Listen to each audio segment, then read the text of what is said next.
Hello friends, स्वागत है आपका हमारे यूट्यूब चैनल जीएस कैप्सूल में। आई होप आप सभी लोग अच्छे होंगे। फ्रेंड्स, अगर चैनल पर नए हैं तो रेगुलर करंट अफेयर्स और एग्जाम अपडेट्स के लिए चैनल को सब्सक्राइब कर लीजिएगा। बाहर थंबनेल में आपने देख ही लिया होगा, एक इंपॉर्टेंट अपडेट आ रहा है। आपको पता होगा भी 3 से 4 मई के आसपास दो हमारी नई एसएलपी डली थी। एक एसएलपी डली थी अरुण कुमार वाली, ठीक है, जो आपको सामने स्क्रीन पर दिख रही होगी, और दूसरी एसएलपी डली थी गौतम कुमार वाली। ठीक है, मैं दोनों बता देता हूँ। गौतम कुमार, तो जो गौतम कुमार वाली एसएलपी थी और अरुण कुमार वाली एसएलपी थी, ये दोनों एसएलपी आपके 90 डेज के लिए डिफेक्टिव लिस्ट में चली गई थी। डिफेक्टिव लिस्ट क्या होती है? अगर आपकी, जब आप केस फाइल करते हो तो आपको डायरी नंबर मिलता है, उसके बाद आपकी स्क्रूटनी होती है पूरी फाइल की कि आपने सब कुछ सही से लगाया। अगर उसमें कुछ फाइलिंग संबंधी समस्याएं होती हैं तो आपको इंस्ट्रक्ट किया जाता है कि आप इन फाइलिंग संबंधी समस्याओं को 90 डेज के अंदर अंदर बाहर कीजिए या फाइलिंग सही से कीजिए, तब आपका केस डिफेक्टिव लिस्ट से बाहर आता है। तब तक आपको एसएलपी नंबर नहीं मिलता। ठीक है, एसएलपी नंबर आपकी स्क्रूटनी होने के बाद ही मिलता है। तो जो गौतम कुमार वाला केस है जिसमें बॉर्डर स्टेट वाला प्रश्न चैलेंज है, वो तो अभी तक डिफेक्टिव लिस्ट में बना हुआ है, लेकिन अरुण कुमार वाले प्रश्न को कल, ठीक है, 17 तारीख को डिफेक्टिव लिस्ट से बाहर इन्होंने करा लिया है। तो इसके बारे में पूरी बात करते हैं, कौन से प्रश्न हैं, अब इसमें आगे की क्या प्रक्रिया होगी, उन सब के बारे में बात करते हैं। तो यहां पर आप देखेंगे ये पुराना स्क्रीनशॉट है जिस दिन ये फाइल हुआ था। ठीक है, 4 मई 2024 को फाइल हुई है। उस दिन आप देखेंगे तो ये स्टेटस इसका शो कर रहा था, case under defective list valid for 90 days. अब जो मैं इसका ऑफिशियल स्टेटस आपको दिखा देता हूं, ये है, देखिए, 20/960 Arun Kumar versus state of UP. अगर नीचे आप इसका डिफेक्ट्स वाला कॉलम खोलेंगे तो आपको दिखाई देगा डिफॉल्ट डिटेल्स। पहला डिफॉल्ट अदर टाइप का था, इंडेक्स नॉट फाइल्ड डॉक्यूमेंट वगैरह। ये देखिए 6 तारीख को इन्होंने ये डिफेक्ट्स बताए थे कोर्ट के द्वारा।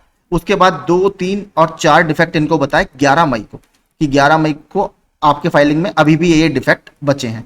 तो नीचे लास्ट वाला कॉलम अगर आप देखेंगे तो वहां से आपको क्लियर हो जाएगा, रिमूव्ड ऑन डेट। तो 17 मई को देखिए जितने भी डिफेक्ट कोर्ट के द्वारा इनको बताए गए थे, इन्होंने इसको क्लैरिफाई करके, यानी इन्होंने इसको रेक्टिफाई करके अपने केस को डिफेक्टिव लिस्ट से बाहर करा लिया है। अब इन्हें बहुत जल्दी, देखिए आगे की प्रक्रिया इसमें क्या होती है, अब इन्हें एसएलपी नंबर अलॉट हो जाएगा, और एसएलपी नंबर अलॉट होते ही ये केस किसी बेंच के आगे लिस्ट होगा। ठीक है, अब देखिए ये मुझे नहीं पता क्योंकि कोर्ट तो बंद हो चुके हैं। 19 तारीख से वैकेशन बेंच आपकी बैठती हैं। अब ये केस किसी वैकेशन बेंच के आगे लगेगा नहीं लगेगा, इसकी जानकारी देखिए मुझे नहीं है कि इसकी क्या प्रक्रिया होती है।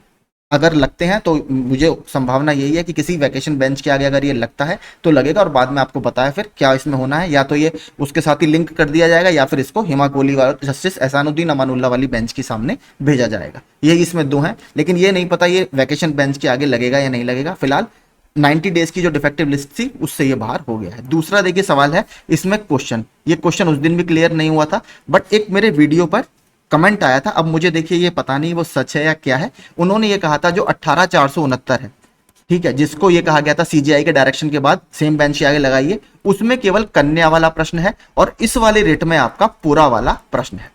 तो हो सकता है देखिए इसमें कन्या और पूरा दोनों हो और इसमें केवल पूरा हो, जैसे NH2 वाले में हुआ था।